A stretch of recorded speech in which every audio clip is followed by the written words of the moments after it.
Osman sepildi verdi. Biri kaydarı ol için bağırın kılat. Sepilge alıp kelgen ok darılar menen bir ay korgona alabız. Osman'ın sepilde bir dağı tınçısı yok.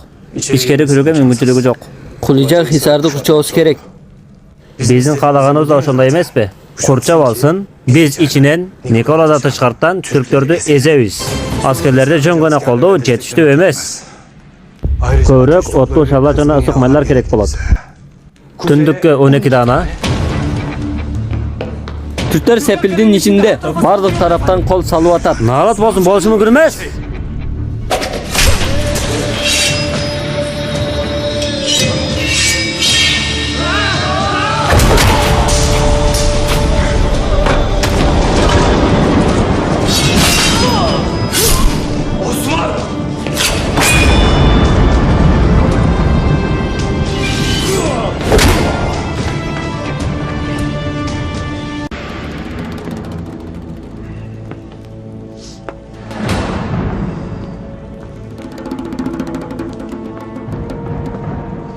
Seni bol yolu yok kılam Osman.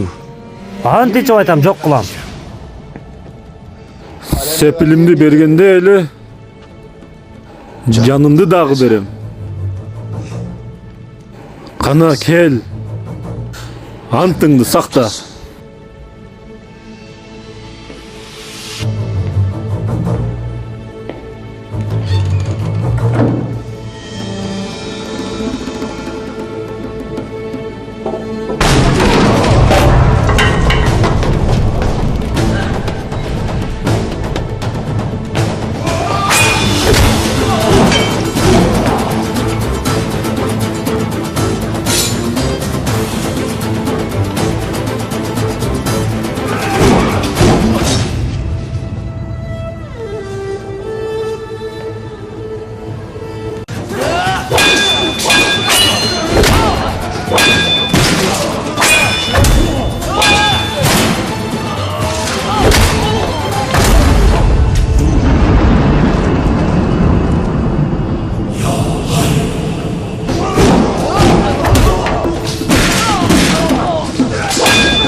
Emi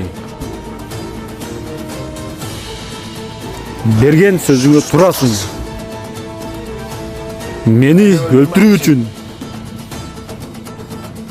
sağa hak kırkı mümkünçülük. Kana emesi? Sepilimden ölügün çıgat Osman. Uruğunu basıp barın kılıçını körüm.